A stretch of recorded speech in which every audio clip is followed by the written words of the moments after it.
সম্মানিত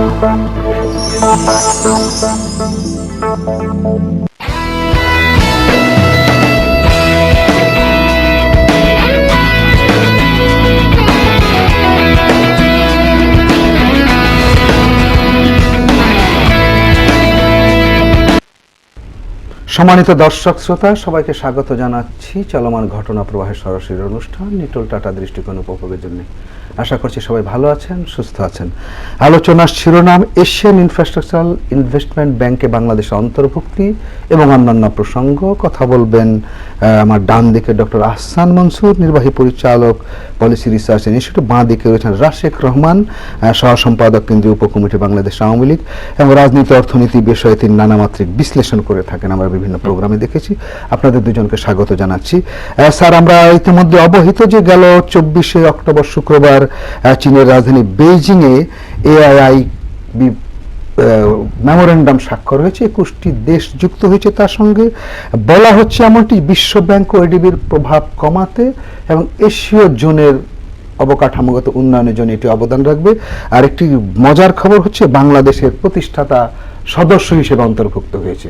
এর সঙ্গে আমাদের অন্যান্য অর্থনীতি রাজনীতির বিষয়গুলো যুক্ত হয়ে আসবে। আপনি শুরু করুন স্যার। আমি মনে করি যে সিদ্ধান্ত হিসাবে বাংলাদেশ সরকারের এই প্রতিষ্ঠানে যোগ দেওয়া অ্যাজ এ প্রতিষ্ঠাতা সদস্য হিসাবে এটা সঠিক, কারণ আমাদের জন্য এটা একটা সুযোগ, এডিশনাল অ্যাক্সেস টু ফান্ড নিয়ে আসতে পারে, এবং সেটাকে আমরা কেন ছাড়বো, সেদিক থেকে আমার কোনো আপত্তি কিছু নাই। এখন এই অর্গানাইজেশনটা ভবিষ্যতে কতখানি রোল প্লে করবে, আমাদের জন্য কতখানি উপকারে আসবে, সেটা অর্গানাইজেশনের মনে হয় একজন অর্থনীতিবিদ বা অর্থনীতি বিশ্লেষক হিসেবে। এখন দেখুন, এখানে দুটো দিক আছে। একটা হচ্ছে যে পজিটিভ দিকে যদি আমি দেখি, সেটা হচ্ছে যে China it is dominated by China হবে, এটা নিয়ে কোনো সন্দেহ নেই। Located in Beijing, 51% already Chinese capital and is dominated by Beijing. So that is a plus point, also a minus point. Plus point হচ্ছে যে China is resourceful, China has money, so it can put a lot of money in that. China যেটা চাচ্ছে যে তার যে surplus capital গুলো আছে, idol reserve US ট্রেজারিতে দিয়ে রাখছে, বেশি কাজে লাগে না, 1 পয়সা পেলেও পায় 100 টাকায়, সেটা দিয়ে বেশি কাজ হবে না। তারা যদি কোনো ইনফ্রাস্ট্রাকচার প্রোগ্রাম করতে পারে, সেখানে হয়তো হায়ার রিটার্নও পাবে। তো সেই হিসাবে চায়না এদিকে যাচ্ছে যে আমরা এশিয়ান দেশগুলোতে আমাদের মাধ্যমে আমরা কারিগরি সহায়তা, আর্থিক সহায়তা দিয়ে আমরা তাদের ডেভেলপমেন্ট করবো, এবং ফলে আমাদের ইনফ্লুয়েন্সটা বাড়বে ওই রিজনের উপর। সেই দিক থেকে আমি মনে করছি যে এটা একটা খারাপ কিছু না। এটা যেটা সমস্যা হতে পারে সেটা হচ্ছে যে এটা কি সমস্যার সমস্যা। আপনি কিভাবে দেখছেন ব্রিক্সের পরে আবার এই যে এআইআইবি? আমি এআইআইবি এটা তো একেবারেই এখনো ইনফ্যান্ট স্টেজে আছে। আসলে সেদিন আমি দেখছিলাম যে অ্যাকসেশন যে অ্যাসপেক্টটা, সেখানে সবাই 2014 সালে they have got into it. So একটু আগে ওনার সাথে আমার কথা হচ্ছিল। আই এম রিয়েলি অনার্ড যে ওনার মতো একজন জ্ঞানী মানুষের সাথে প্রসঙ্গে কথা বলছি। উনি সে জায়গায় আলাপটা হচ্ছিল যে এখনো তো জিনিসটা ফরমেশনটা চলছে, কোনো কিছু এখনো সম্পূর্ণভাবে পরিষ্কার না। তবে এই অবস্থায় আমি যে প্রেক্ষাপট থেকে দেখি সেটা হচ্ছে যে লিডারশিপের প্রেক্ষাপট থেকে দেখি, যেটা China is trying to take a leadership, because the reason being যে অলরেডি আপনি জানেন যে ওয়ার্ল্ড ইকোনমির র্যাঙ্কিং এ চায়না সেকেন্ড পজিশনে, এখন নাম্বার 1, আমেরিকা ইজ সেকেন্ড, এবং জাপান হচ্ছে নাম্বার 3। সো এটা তো it's a question of making a statement যে we are moving forward. China সামনের দিকে আগাচ্ছে, খুব জোরালোভাবে আগাচ্ছে, এবং উনি যেটা বললেন যে ট্রেজারি বিলে যেটা ইনভেস্টমেন্ট করা আছে সেখানে রিটার্ন এত কম যে ওই জায়গায় যদি আপনি নতুন কোনো অ্যাভিনিউ খুঁজে পান, তাহলে একই দিকে ইটস এ ভায়াবল অপশন, আপনার যে লাভজনক একটা প্রপোজিশন, আবার আরেক সাথে আপনি আপনার যে ডমিনেট করার যে একটা শক্তি, সেটা অর্থনৈতিকভাবে আপনি বিস্তার করে দিচ্ছেন। আর বাংলাদেশের জন্য খুব ভালো ব্যাপার এই কারণে যে আমি কয়েকদিন আগে এই বিজনেস লাঞ্চ নামে একটা প্রোগ্রামে কথা বলছিলাম যে বাংলাদেশ 8% কিছু বেশি অংশীদারিত্ব এআইবি নিচ্ছে।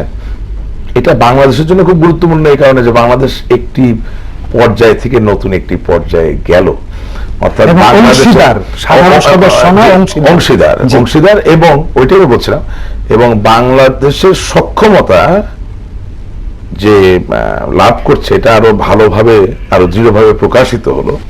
এবং ঠিক একইভাবে আপনি দেখবেন যে আমাদের ম্যান পাওয়ার যে আমরা এক্সপোর্ট করি, আমাদের যে শ্রমজীবী মানুষরা বাইরে কাজ করতে যান, এই ধারা যদি অব্যাহত থাকে, আমাদের আরএমজির গ্রোথ যদি ঠিক থাকে, আমাদের এক্সপোর্ট সেক্টরের গ্রোথ যদি ঠিক থাকে, এবং সজীব বাজেট জয়ের দেওয়া যে আইডিয়া ডিজিটাল বাংলাদেশ, যেটা বাংলাদেশ সরকার জননেত্রী শেখ হাসিনা ইমপ্লিমেন্ট করার চেষ্টা করছেন, ইফ দ্যাট হ্যাপেন্স প্রপারলি, যদি সত্যি ওটা হয়, সেই ক্ষেত্রে নতুন প্রজন্মের ছেলেমেয়েরা তারাও যে একটা রপ্তানি ক্ষেত্রে এই আইটি সেক্টরের মাধ্যমে একটা ভূমিকা রাখবেন, সেখানে তো একটা ইনফ্লাক্স অফ ফরেন কারেন্সি থাকবে।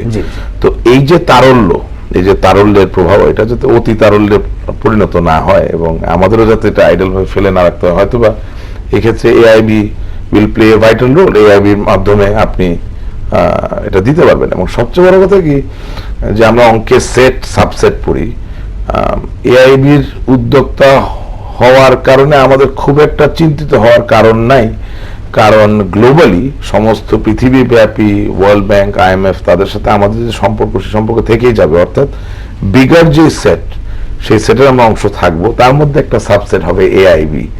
এবং সর্বান্তকরে আমরা চাই যে এআইবির যে উদ্যোগটা, এটা সফল হোক, যত সফল হবে তত। শুধু আমরা না, এই জোনটি, এশীয় জোন স্যার, সমস্যার কথা বলতে চাইছিলেন আপনি, যে কিন্তু সমস্যা এরকম শুরু করছেন। সমস্যা বলবো না, চ্যালেঞ্জেস। নতুন প্রতিষ্ঠান, নতুন যে কোনো প্রতিষ্ঠানে এটার organisational structure, organisational governance structure, lending policy কিভাবে হবে, কিভাবে তারা ঠিক করবে, এবং quality manpower major challenge. কিন্তু এক্সপার্ট ম্যান পাওয়ার দরকার হবে। ইনফ্রাস্ট্রাকচার টেকনিক্যাল এরিয়া, তাই না? এখানে অনেক বড় বড় ভালো কোয়ালিটির ইঞ্জিনিয়ার লাগবে, ফাইন্যান্সিয়াল অ্যানালিস্ট লাগবে, যারা অ্যাপ্রাইজাল রিপোর্ট তৈরি করবে, ওটাকে ইভ্যালুয়েট করবে, আবার ওটাকে পোস্ট রিভিউ করার মতো তাদের সক্ষমতা থাকবে। এগুলো কিন্তু একদিনে হয় না, এগুলো সময় সাপেক্ষ ব্যাপার, এবং তাদেরকে প্রচেষ্টার মাধ্যমে হয়তো 10 বছর পরে তারা একটা ভালো একটা পজিশনে আসবে। আবার আপনার কাছে আসবে স্যার। জি দর্শক, আসসালামু আলাইকুম। হ্যালো, আসসালামু আলাইকুম। জি ওয়ালাইকুম আসসালাম, বলুন। অর্থনীতি নিয়ে কথা বলছি আমরা, এআইবি ব্যাংকে বাংলাদেশের অন্তর্ভুক্ত। জি বলুন। আমি আলমগীর বলছি। জি, আমি একটা বিষয় সম্মানিত অতিথিদের মাধ্যমে আর কি বলতে চাই। বলুন। যে এই যে এআই, আপনার আজকের যে প্রসঙ্গ, জি প্রশ্ন কোন অনুরোধ করে আজকের প্রসঙ্গ। হ্যালো, হ্যাঁ শুনছি আমরা, অতিথিরা শুনছেন, বলুন। আজকের প্রসঙ্গে বাংলাদেশ যে অবস্থানে দাঁড়িয়েছে, জি, পাশাপাশি বিশ্ব আন্তর্জাতিক ভাবে সম্মানমূলক যে পদে দাঁড়িয়েছে, বিরোধী দল বলুক এবং বিরোধী দল না, সাবেক বিরোধী দল বিএনপি, রাজনীতির প্রতিহিংসা থাকতে পারে, ব্যক্তিগত আক্রোশ থাকতে পারে, অন্তত ব্যক্তিগত তো সাধুবাদ দিতে পারতো, এ কথাও তো বলতে পারতো যে বাংলাদেশ যে সম্মান হয়ে আছে, যদি পূর্ণ গণতন্ত্র থাকতো সেটাই ভালো হতো, বলতে পারে। কিন্তু এই ধন্যটা কেন? জি, এটা একটু অপেক্ষা করি আমরা, দেখি আসে কিনা। হয়তো ঠিকঠাক করছে তারা, কি ভাষায় কতখানি অভিনন্দন বা জানাবে বা প্রতিক্রিয়া ব্যক্ত করবে, অপেক্ষায় থাকতে। স্যার আপনার কথা শুনছিলাম। না, আমি যেটা মানে যে বাংলাদেশ জাতীয়তাবাদী দল বা বিএনপি অভিনন্দন জানায়নি কেন, এরকম একটি উদ্যোগের অংশীদার হলাম আমরা আন্তর্জাতিক একটি সংগঠনে, অর্থনৈতিক সংগঠন। তবে বিএনপি এর ক্ষেত্রে কোনো আপত্তি করে নাই, সেটা একটা ভালো দিক বলবো আমি। আমি সবসময় পজিটিভলি দেখতে চাই যে এটা একটা বিতর্কের বিষয় নয়, সেটা কিন্তু একটা অ্যাচিভমেন্ট যে একটা আমি যে পদক্ষেপ নিলাম সেটা বিতর্কের বাইরে। বাংলাদেশে খুব কম জিনিসই বিতর্কের বাইরে হয়। ঠিক আছে, বলি উনি পজিটিভলি দেখেন, আমরাও পজিটিভলি দেখতে চাই। তবে আমার যেটা মনে হয়, দর্শকরা আমাকে মাফ করেন যদি আমার কথায় ভুল হয়ে যায়, সেটা হচ্ছে যে বর্তমানে জাতীয়তাবাদী দল এমন সব কিছু ইস্যু নিয়ে ব্যস্ত আছেন যে এআইবিতে আমাদের অন্তর্ভুক্তিকরণ এবং সেই প্রক্রিয়া আসলে কি পর্যায়ে, এটা নিয়ে চিন্তা ভাবনা করার সময় তাদের নাই। প্রথমত থ্যাংক গড, মানে আল্লাহর অশেষ রহমত, নাহলে এটা নিয়ে বিরুদ্ধে হতে পারতো। তবে আমি এই জায়গায় একটা জিনিস শুধু সম্মানিত দর্শককে বলতে চাই, যে দেখুন এই কথা কিন্তু সত্যি যে 5ই জানুয়ারির নির্বাচনে বিএনপি অংশগ্রহণ করলে খুবই ভালো হতো, এই বিষয়ে কোনো সন্দেহ নাই। গণতন্ত্র কখনো আংশিক হয় না, গণতন্ত্র সবসময় সম্পূর্ণই। গণতন্ত্রে আমরা ভোট দেওয়া না দেওয়া, অংশগ্রহণ করার ব্যাপারটা দেখেছি, কিন্তু গণতন্ত্রে অ্যাবস্টেন করতে পারাটাও কিন্তু একটা গণতান্ত্রিক অধিকার। অ্যাবস্টেন করা মানে হচ্ছে যে আমি নির্বাচনে যাব না, আমি নির্বাচন করব না, এর মধ্যে দিয়ে জাতি এবং দেশের মানুষকে আমি কিছু একটা বোঝাতে চাই বা দেখাতে চাই। বর্তমান প্রেক্ষাপটে আমাদের যে আবেদনটা বিরোধী শক্তি বা বিরোধী দলের কাছে থাকবে যে দেশটি আমাদের সকলের, অতীতে যেটা হয়েছে সেটা তো আমরা রিভার্স করতে পারবো না। রাজনৈতিক ভুল বলেন বা যাই বলেন, 5ই জানুয়ারি নির্বাচনে তারা অংশগ্রহণ করেন নাই, তাদের সিদ্ধান্ত ছিল। আমরা আশা করি আগামী দিনের নির্বাচনগুলোতে সকলে মিলেই অংশগ্রহণ করবেন এবং সত্যিকার অর্থে গণতন্ত্রের যে সত্যিকার প্রস্ফুটন সেটা নিশ্চিত হবে। তবে AIIB এটি বাংলাদেশকে যেই পর্যায়ে নিয়ে গেছে, এই পর্যায়টিকে ধরে রাখার জন্য সত্যিকার অর্থে বাংলাদেশের আবাল বৃদ্ধ বনিতা আপামর জনসাধারণের সহযোগিতা কাম্য। কারণ আপনার বিশ্ব জগতে, বিশ্ব অর্থনীতিতে যে ভূমিকা, সেই ভূমিকাটি আপনি তখনই সুচারুভাবে পালন করতে পারবেন এখানে স্থিতিশীলতা থাকবে। এবং এটিকে আমাদের নিজস্ব অর্জন, নিজস্ব সম্পদ মনে করে এবং এগিয়ে যাওয়ার নিজস্ব পথ মনে করে আমার ধারণা সকল শ্রেণীর মানুষের সহযোগিতার হাত বাড়িয়ে দেওয়া প্রয়োজন। ধন্যবাদ আপনাদেরকে। আমাকে ছোট্ট একটি বিরতিতে যেতে হচ্ছে, শুধু দর্শক শ্রোতার সাথে থাকুন। শিগগিরই ফিরে এসে ডক্টর মনসুরকে দিয়ে শুরু করব।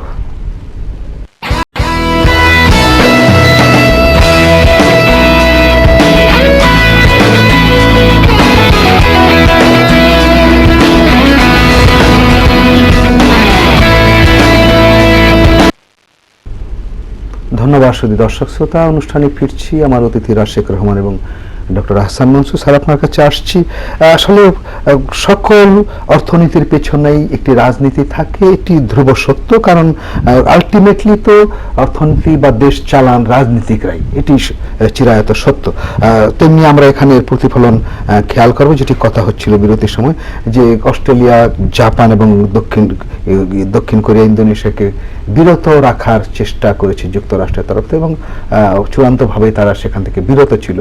পক্ষান্তরে জি জিনপিং বলেছেন যে আমরা বিশ্ব ব্যাংক এবং এডিবির ভালো দিকগুলো এখানে প্রয়োগ করার চেষ্টা করব, অনুসরণ করার চেষ্টা করব। আমি একটু পরেরটা দিয়ে বলি যে এডিবি, বিশ্ব ব্যাংক একটি অর্থনীতি, একটি রাজনীতির দিক। কয়েকটা জন্য বলছে যে এখানে এর সাথে ইনস্টিটিউশনাল গভর্নেন্সের ব্যাপারটা জড়িত। উনি যেটা ইঙ্গিত করেছেন যে এখানকার পলিসিগুলো ওই বিশ্ব ব্যাংকের বা এডিবির পলিসি বেসিক্যালি বিশ্ব ব্যাংকের মতোই, হ্যাঁ, মিরর ইমেজ। সেই ধরনের ট্রান্সপারেন্ট ওয়েতে, সেই ধরনের non political as much as non political ওয়েতে তারা করার চেষ্টা করবে, সেটাকে আমি সাধুবাদ জানাই। আর 2 নম্বর যেটা হচ্ছে যে হ্যাঁ, এটা সত্যি কথা যে মার্কিন যুক্তরাষ্ট্র এই বিষয়ে আনকমফোর্টেবল এবং তারা একটু এখানে একটা রেজিস্ট্যান্স ক্রিয়েট করেছে। ভালো চোখে দেখছে না বা বাঁকা চোখে, এটা কিন্তু শেষ কথা নয়। কারণ সেই সব ক্ষেত্রে দিস ইজ অর্গানাইজেশন যেখানে অন্যরা যোগ দিতে পারবে আমি আশা করি ভবিষ্যতে। It's not a close shop, it's an open shop.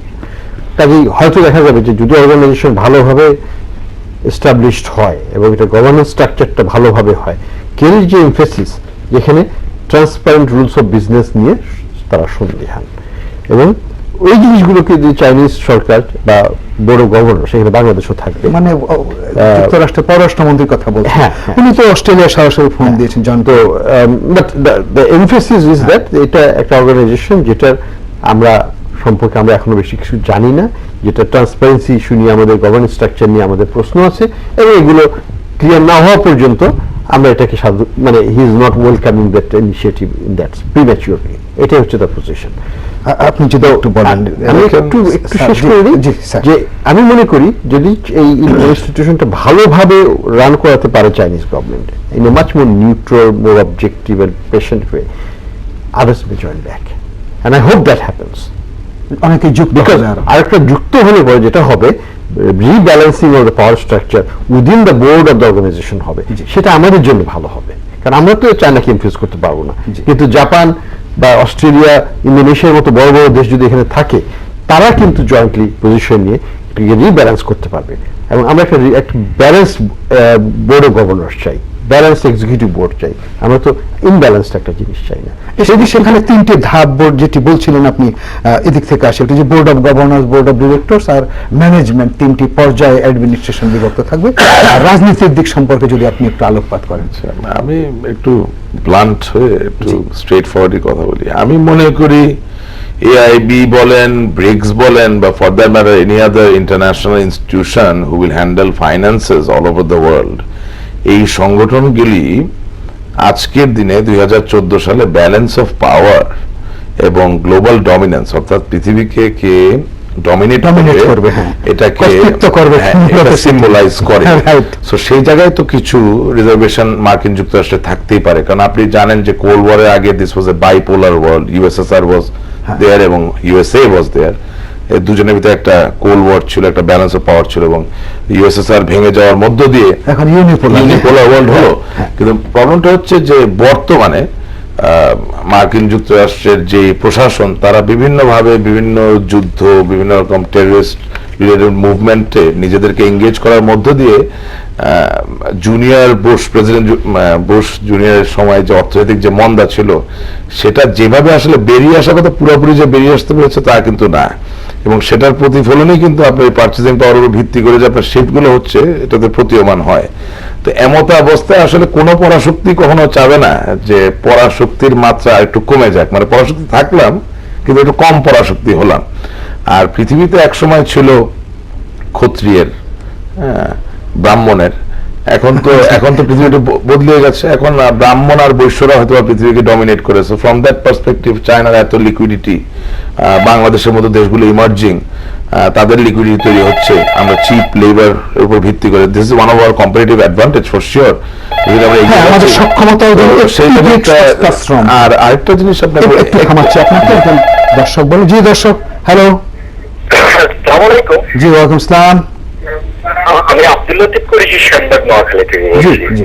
আমার মাননীয় অতিথির কাছে আমার প্রশ্ন এবং আলোচনা শুনতে চাচ্ছি যে এডিপি এবং যে বিশ্ব ব্যাংক যেটাকে বলা হচ্ছে, তা আমরা দেখতে পাচ্ছি যে অ্যাকচুয়ালি যেভাবে রাশিয়া একটা ব্লক এবং আমেরিকা একটা ব্লক যেভাবে ভাগ হয়ে যাচ্ছে, আমাদের কি চীন যে ব্যাংকটি তৈরি করছেন এশিয়া মহাদেশে বা বাংলাদেশের সদস্য, এটা কি এভাবে কি ভাগ হবে, সেনা যুদ্ধের মতোই কি চলবে আগামীতে? আমরা এই প্রশ্নটাই রাখছি প্লিজ। ধন্যবাদ, সাথে থাকুন। দেখি শুনছিলাম এমন আলোচনায় চলছিল এরকম। জি, ভাগ হওয়ার, হ্যাঁ সেটাই, it's a question of strategy, কৌশল। আপনি কার সাথে অ্যালায়েন্স করবেন? আপনি ওয়ার্ল্ড ব্যাংকের সাথে আছেন, আপনি এডিবির সাথে আছেন, আপনি এআইবির সাথেও আছেন। প্রয়োজনে ভবিষ্যতে যদি আরো এই একই ধরনের কোন সংগঠন গঠিত হয়, সেখানে আমরা থাকতে পারি। আমি আসলে যে কথাটা মূলত বলতে চাচ্ছিলাম যে দেখেন, এআইবি হওয়ার পিছনে একটি কারণ থাকতে পারে, যেটি হচ্ছে যে 80 দশকে যে শব্দটির সাথে আমি পরিচিত হয়েছিলাম, এটা আরো আগের থেকে চলে যাচ্ছে, যে প্রেসক্রিপশন। অর্থাৎ ওয়ার্ল্ড ব্যাংক তিনি আপনাকে ভৌত অবকাঠামো গড়ে তোলার জন্য সহায়তা করবেন, লোন দিবেন, আপনি সেই লোন সার্ভিস করবেন, একটা ভালো রেটে নিবেন এবং আপনি আপনার ইনফ্রাস্ট্রাকচার গড়ে তুলবেন। বিসাইডস দ্যাট, ওই যে পলিটিক্যাল যে কথাটা বলছেন, world bank plays a political role also. এখন সেটাকে কাউন্টার করার জন্য, সেটাকে একটু ডাইলিউট করার জন্য এআইবি হতেই পারে, এবং এতে আমি দোষের তো কিছু দেখি না। মানে there can be many players. আমি মানে whatever I am saying, I am talking about reality. এটা যে আমার স্ট্যান্ড বা তা না, আমি বাস্তবতার কথা উল্লেখ করছি যে প্রেসক্রিপশন শুধু একজন দিবেন, কারণ প্রেসক্রিপশন বহু মানুষ দিতে পারেন। এবং ওয়ার্ল্ড ব্যাংক কিন্তু ওভার টাইম অ্যানথ্রোপোসেন্ট্রিক অ্যাপ্রোচ যেটাকে বলে, যে বাংলাদেশে ধরেন পদ্মা সেতু নিয়ে যেই বিতর্ক, ওয়ার্ল্ড ব্যাংক পাকিস্তানে অপারেট করে, বাংলাদেশে অপারেট করে। আমি একটু আগে ওনার সাথে কথা বলছিলাম, 1950-এর দশক থেকে ওয়ার্ল্ড ব্যাংক কাজ করছে। আপনি দেখুন পাকিস্তানের গণতন্ত্রের স্ফুরণ বাংলাদেশের তুলনায় কিন্তু একেবারে ন্যূনতম, এটাকে ধরাই যায় না। বেশিরভাগ সময় সামরিক জান্তা ছিল। ওয়ার্ল্ড ব্যাংক কি তখন অপারেট করে নাই? ওয়ার্ল্ড ব্যাংক কি তাদের ইনফ্রাস্ট্রাকচার ফাইন্যান্সিং করে নাই? সেই সময় কি ওখানে করাপশন বা দুর্নীতির চক্রান্ত ছিল না? সবই ছিল। কিন্তু ওয়ার্ল্ড ব্যাংক কোন এক কারণে they chose to go ahead with it, এবং এখনো পাকিস্তানে they are operating with all this adverse situation. সেখানে যে করাপশন একদম জিরো হয়ে গেছে, আপনি করাপশনের সূচকে যে তা তো না। প্রবলেমটা হচ্ছে যে for unknown reasons for us, মানে আমাদের জন্য unknown, we don't know, for some reason world bank তারা চুজ করে যে at time to time they will prescribe something যেটা আমাদেরকে ফলো করতেই হবে।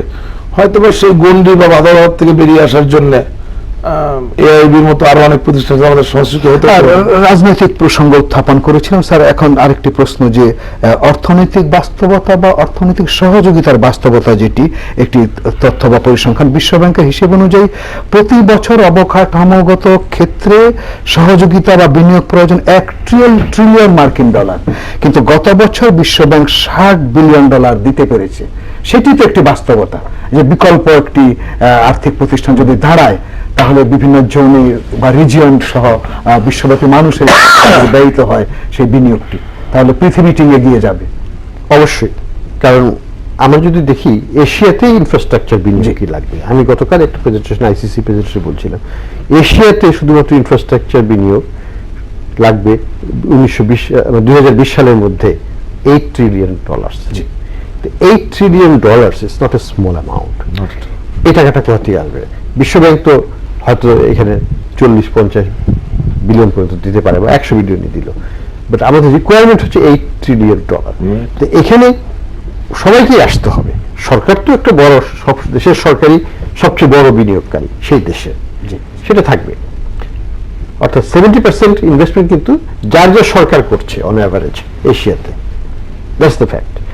বাকি 30%-এর মধ্যে 20% বাজার থেকে, অর্থাৎ ক্যাপিটাল মার্কেট থেকে, পিপিপি হতে পারে, অন্যান্যভাবে বড় করে তারা খরচ করতে পারে। আর 10% এই ফাইন্যান্সিয়াল ইনস্টিটিউশন গুলো থেকে, এই যেটা international financial institution, ADB, world bank, Asian development, অন্যান্য বাইলেটারাল ডোনার্স থাকে, সেগুলোর মাধ্যমে আরো 10%-এর বাস্তবায়ন হয়। এই যে ভাগটা, এই ভাগটার ক্ষেত্রে দেখা যাচ্ছে যে গভর্নমেন্টের রোল থাকবেই, এবং অন্যান্য প্রতিষ্ঠান আমরা যদি পাই, 10কে যদি আমরা 15তে নিতে পারি, হোয়াই নট? সেই অ্যাঙ্গেল থেকে আমরা মনে করি যেটা প্রয়োজন আছে। এবং এই বাজারে আমাদের যেটাকে বলা হয় যে সম্পৃক্ত হয়ে গেল বা স্যাচুরেটেড হয়ে গেল, এই ধরনের কোনো ভয়ের আশা নাই। এখানে চাহিদা অনেক, ইনফ্রাস্ট্রাকচারের কোনো চাহিদা অনেক, যেটি বললেন একটি প্রশ্ন দিচ্ছি আমি, যে আরেকটি বাস্তবতা যে জনসংখ্যা অধ্যুষিত কিন্তু এই জোনটাই 440 কোটি মানুষের বসবাস এই এশীয় জোনে, তাদের এগিয়ে চলা, তাদের জীবন মানের উন্নয়ন ঘটানো, এটিও তো যারা লিড দিচ্ছেন বা ডমিনেট করতে চাইছেন, নেতৃত্ব দিচ্ছেন, আমি এটিও তাদের একটি ভাবনার বিষয়। আপনার এই প্রশ্নের উত্তর দেওয়ার আগে শুধু একটা জিনিস অ্যাড করতে চাই। এই যে এআইবি, তার প্রধান যে সদস্য চায়না, আপনি চায়নার শক্তিটি একটু চিন্তা করে দেখুন যে আরএমবি কে কারেকশন করানো হয়েছে, রেকটিফাই করার পরও আরএমবি ইজ গোয়িং স্ট্রং। এবং আপনি দেখেন China was buying all the steel, সব মানে লৌহজাত দিয়ে সমস্ত, এবং they have so much purchasing power that the price of steel was going up, it was sky high. So it was strong economy, right? আর তার মধ্যে 440 কোটি মানুষ এই রিজনে থাকে। আমি যে বোঝাচ্ছি যে ওয়ার্ল্ড ব্যাংক, এডিবি, তারা সবাই বিভিন্ন রিপোর্ট দেন, এআইবি ইনশাল্লাহ একদিন রিপোর্ট দিবেন। প্রবলেমটা হচ্ছে যে পজিটিভ ইকোনমিক্স আর নর্মেটিভ ইকোনমিক্স, আপনি নিয়ামক দিবেন, সংখ্যা দিবেন, কত পার্সেন্ট হলে কি হতে পারে এগুলো বলবেন, সব ঠিক আছে, কিন্তু লিডারশিপ এই কম্পোনেন্টটা তো আপনি হিসাব করতে পারেন না। 440 কোটি মানুষ এখানে আছে, তাদেরকে সত্যিকার লিডারশিপ দিলে এই মানুষগুলোর হিদারটু পটেনশিয়াল কি, এটা তো আপনি কোয়ান্টিফাই করতে পারবেন না, right? You can set up factories, you can set up businesses, but every other individual himself is like a manufacturing unit. They have their own productivity which can be assigned to certain services, certain sectors. এখন 440 কোটি মানুষ, তারা কি ধরনের লিডারশিপে পড়ছে? বাংলাদেশের 17 কোটি মানুষ, আমি 17 কোটি মানুষ মনে করি। আমাদের লিডারকে জননেত্রী Sheikh Hasina, she wants to make Bangladesh self reliant, স্বয়ং সম্পূর্ণ, সেদিকে আমরা এগিয়ে যাচ্ছি। আপনি দেখুন আমাদের food security is more or less ensured. Technologically speaking বাংলাদেশের মানুষ অনেক বেশি আগের থেকে বিজ্ঞান মনস্ক হয়ে গেছে। শুধু তাই না, আমাদের যে এগ্রিকালচার, সেটার যে দিক, এটাও আপনি দেখবেন যে আস্তে আস্তে কমার্শিয়াল দিকে চলে যাচ্ছে। তো সিমিলারলি আই এম শিওর এআইবির অন্যান্য যারা সদস্য, তাদের ভিতরে তো এই ধরনের কিছু ইতিবাচক পরিবর্তন আসছে। এটা এমন হতে পারে যে এই রিজনই আগামী দিনে সমস্ত পৃথিবীকে ডমিনেট করবে, অস্বাভাবিক কিছু না। সেটি যা আসছে গণমাধ্যমে আপনারা বলছেন, লেখালেখি করছেন। আমাকে দ্বিতীয় দফা আরেকটি বিরতিতে যেতে হচ্ছে, সাথে থাকুন আগেকার মতো। ধন্যবাদ।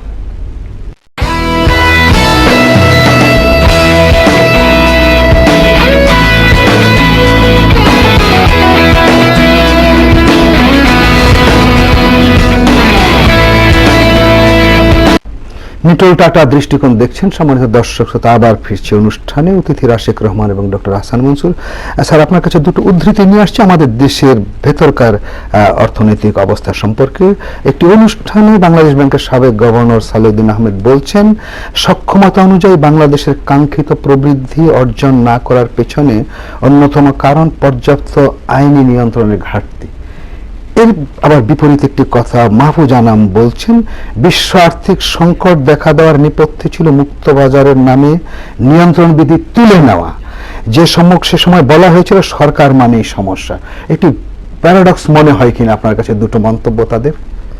কি মনে হয়? না, দুটো মন্তব্য বলছেন আইনের ঘাটতি, আরেকজন বলছে আইনটা তুলে নেওয়ায় সমস্যা হয়েছে। উনি কি আন্তর্জাতিক প্রেক্ষাপটে কথা বলছিলেন? হ্যাঁ। আচ্ছা, তাই যদি হয় এখানে দুটো জিনিস দেখতে হবে। একটা জিনিস হচ্ছে যে এটা স্বীকৃত যে ক্যাপিটাল মার্কেটের বা ফাইন্যান্সিয়াল সেক্টরে যে ওভার লিবারালাইজেশন হয়েছিল পশ্চিমা দেশগুলোতে, সেটা একটা অন্যতম ভূমিকা রাখে এই গ্লোবাল ইকোনমিক ক্রাইসিসে ব্যাড লোনের ক্রিয়েশনের মাধ্যমে। তো সেটা নিয়ে ডিবেটের তেমন কিছু নেই, মোটামুটিভাবে এটা স্বীকৃত হওয়ার কারণেই নতুন করে বেশ অনেকগুলো রেগুলেশন এবং ব্যাজেল 4 এই সব আলোচনা চলে আসছে। রেগুলেটরি কন্ট্রোল, যেটা মুক্তবাজার অর্থে কতখানি আইনি নিয়ন্ত্রণ আসলে থাকা সমীচীন, এটা হচ্ছে অনেকেই বলছেন যে অতখানি উচিত নয়। কিন্তু দেখতে হবে আমাদের প্রেক্ষাপটে, আমাদের প্রেক্ষাপটে আর তাদের প্রেক্ষাপট কিন্তু ভিন্ন। আমাদের যে অর্থনৈতিক ব্যবস্থা, আমরা তো ওপেনই না, সেখানে আমাদেরকে আগে তো ওখানে যেতে হবে, তারপরে আমরা তো সেটাকে কন্ট্রোল বা রেগুলেট করার চেষ্টা করব। আমরা যদি এখনই বলি যে না কন্ট্রোলটা কমালে পরে আমরা ওই অবস্থায় চলে যাব, তাহলে কিন্তু আমরা নিজেদেরকে পশ্চাৎপসর করে রাখবো। অর্থাৎ আমাদেরকে প্রথমে তাদের কাছে তো যেতে হবে, অর্থাৎ আমাদেরকে ওপেন আপ করে আমাদের মার্কেটটাকে তো অনেকখানি লিবারালাইজ করতে হবে। তা না হলে কিন্তু আমরা যদি ভয় পাই যে কোরিয়ার কি হলো, মুখের কি হলো, কিন্তু কোরিয়া তো 20,000-25,000 ডলারের দেশ পার ক্যাপিটা, আর আমরা তো 1,000 ডলারের দেশ। কোরিয়ার ভয়ে পেয়ে কোরিয়া হয়তো 23,000 ডলার নামবে, তা আমাদের এক ভয় পেয়ে তো চলবে না, আমাদের 1100 ছাড়িয়েছি। কাজে আমাদেরকে যেতে হবে সামনে এবং বলিষ্ঠ হবে, এবং সেখানে রেগুলেশন বা ওই জিনিসগুলোকে নিয়ে রেগুলেশন থাকতে হবে, কন্ট্রোল থাকতে, নিয়ন্ত্রণ থাকতে হবে। বাংলাদেশের মতো দেশে যেখানে ব্যাড লোন এবং গভর্নেন্স স্ট্রাকচার ইজ উইক, সেখানে অবশ্যই রেগুলেশন অ্যান্ড যেটাকে আমরা বলি সার্ভেইলেন্সটা খুব জোরদারের সাথে রাখতে হবে, তা না হলে আমরা পারবো না। আপনি কি মনে করেন এই ইস্যুতেই? আর একটু যুক্ত করছি এর সঙ্গে সামগ্রিক অবস্থা সম্পর্কে। বিজ্ঞান ও প্রযুক্তি প্রতিমন্ত্রী কালকে একটি অনুষ্ঠানে বলেছেন যে হাতে লাঙল ছিল অনেক আগেই সেলফোন গিয়েছে, এখন ল্যাপটপ যাচ্ছে। লাঙলধারীর হাতে সেলফোন এবং ল্যাপটপ। প্রথমে মুক্তবাজার অর্থনীতির কথা, হ্যাঁ, ওইটা আগে, পরে আরেকটি। আমি আমার স্বল্প জ্ঞানে বলি, আমি তো আসলে এটাতে পারদর্শী বা পারঙ্গম কোনো ব্যক্তি নয়, তবে আমার কমন সেন্সে আমি যা বুঝি সেটা হচ্ছে, দেখেন, অর্থনৈতিক মন্দা যেটা এখনো সমস্ত পৃথিবী কাটিয়ে উঠতে পারেননি, এই ঘটনাটির মধ্য দিয়ে এটি প্রমাণিত হয়েছে যে লেসে ফেয়ার অর্থাৎ ওপেন মার্কেট ইকোনমি বলতে যা বোঝাচ্ছেন, it's not a viable solution at all. আমি ওনার সাথে একমত যে বাংলাদেশ তো একেবারেই খোলা না, সুতরাং এটা আমি মনে করি এটা আল্লাহর রহমতও বটে, কারণ খোলা থাকলে আমরা যে কিসের ভিতর দিয়ে যেতাম সেটা চিন্তা করতে ভয়ই লাগে। বরঞ্চ আন্তর্জাতিক অর্থনৈতিক মন্দা খুব একটা আমাদেরকে কিন্তু প্রভাব ফেলতে পারে নাই। অ্যাজ ওয়েল এ ক্লোজড ইকোনমি সামওয়াট, আমরা মোটামুটি উই হ্যাভ সার্ভাইভড। মানে আপনি চিন্তা করেন বাংলাদেশের মধ্যে একটা জনাকীর্ণ দেশ, ছোট একটা দেশ, সেই দেশে যদি হঠাৎ করে কোনো অর্থনৈতিক মন্দা দেখা দেয়, সবকিছু কোল্যাপস করা শুরু করে, প্রবলেমটা হচ্ছে কি বুঝলেন, পশ্চিমা দেশে একটা ডিরাইভেটিভ আপনি ট্রেড করেন, হ্যাঁ, যিনি ট্রেড করেন ওনাকে ডেকে যদি আপনি জিজ্ঞেস করেন যে can you define this derivative or এটা কম্পোজিশন কি, উনি আপনার দিকে হা করে তাকায় থাকবে।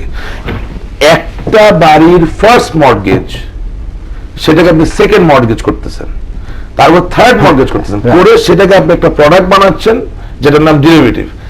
এই ফার্স্ট সেকেন্ড থার্ড মর্টগেজ যে হলো, এটা রিপেমেন্টের অ্যাসুরেন্সটা কি, এটা নিয়ামক কোন ইয়ে দিয়ে আপনি করছেন, হোয়াট আর দ্য ফ্যাক্টরস যেটা আস্থাটাকে প্রকাশিত করবে, সেই জিনিস যিনি ট্রেড করছেন উনি নিজেই জানেন না।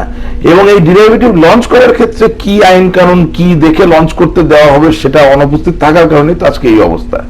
এবং অতিমাত্রায় কর্পোরেট কালচার বলতে যেটা বোঝায়, মানে আপনার ব্যবসা বাণিজ্যের বেশি প্রসার হয়ে গেলে কর্পোরেট কালচারের আতিসাহ্য, যেটা যে মানে আমরা তো আসলে কোথায় শুরু করব কোথায় শেষ করবো আমরা বুঝতে পারি শর্ট টার্ম প্রফিট মোটিভটা শর্ট টার্ম ঘরের ভেতরে থাকি না, এবং সেটাই প্রতিফলন হচ্ছে এই অর্থনৈতিক। ধন্যবাদ। আরেকজন দর্শক বলবেন, আমরা একেবারে শেষ প্রান্তে। যে দর্শক ছোট করে তার সঙ্গে প্রশ্ন করে অনুভব। ওয়ালাইকুম আসসালাম। মন্তব্যটি স্বাস্থ্য অবস্থা কি? জি জি ধন্যবাদ। ছোট্ট একটি প্রশ্ন হচ্ছে, ইদানিং দেখা যাচ্ছে বিমানবন্দরে কেজি সব স্বর্ণ আসছে এবং ধরা খাচ্ছে, কিন্তু বিএনপি আমলে এত স্বর্ণ তো ধরা খায় নাই। না, যাই হোক, আমার প্রশ্নটি হচ্ছে, যেহেতু বাংলাদেশে কোনো স্বর্ণের খনি নেই এবং স্বর্ণের কোনো ফ্যাক্টরি নেই, কোম্পানি নেই, কিন্তু আমি টিভিতে দেখা গেল যে বাংলাদেশে বড় 10,000 স্বর্ণের দোকান আছে, কিন্তু এই স্বর্ণগুলা কিভাবে আসছে? ধন্যবাদ। সাথে থাকুন, একটি ছোট্ট পরিসংখ্যান দিচ্ছি, আপনি বলবেন। 15 মাসে 17 মণ স্বর্ণ আটক, কয়েকদিন আগে, মাসখানেক আগে এরকম। আপনার এটা শুনে আমি বিএনপির সময় বা আওয়ামী লীগের সময় কার সময় বেশি স্বর্ণ এসেছে সেটা বোঝা যাবে তখনই যখন আমরা বুঝবো কেন এই চোরাচালানটা হচ্ছে। আপনারা অনেকে জানেন কিনা জানি না, বাংলাদেশে এই যে 10,000 স্বর্ণের দোকান, তারা কয়জন এলসি করে স্বর্ণ আনতে পারে? আনে না অনেকেই, অধিকাংশ। গত 100 বছর ধরে ইম্পোর্ট করে স্বর্ণ আনার পলিসি তো ক্লিয়ার না, ইট ইজ নট দেয়ার। আপনি কোন স্বর্ণের দোকানে গেলে যে স্বর্ণ পাবেন সেটা দেখানো হবে আপনি স্বর্ণ ভাঙিয়ে অলংকার বানাতে দিয়েছেন এই হিসাবে। যেই দেশে স্বর্ণ লিগালি আপনি ইম্পোর্ট করতে পারেন না সেই দেশে তো চোরাচালানি হবেই।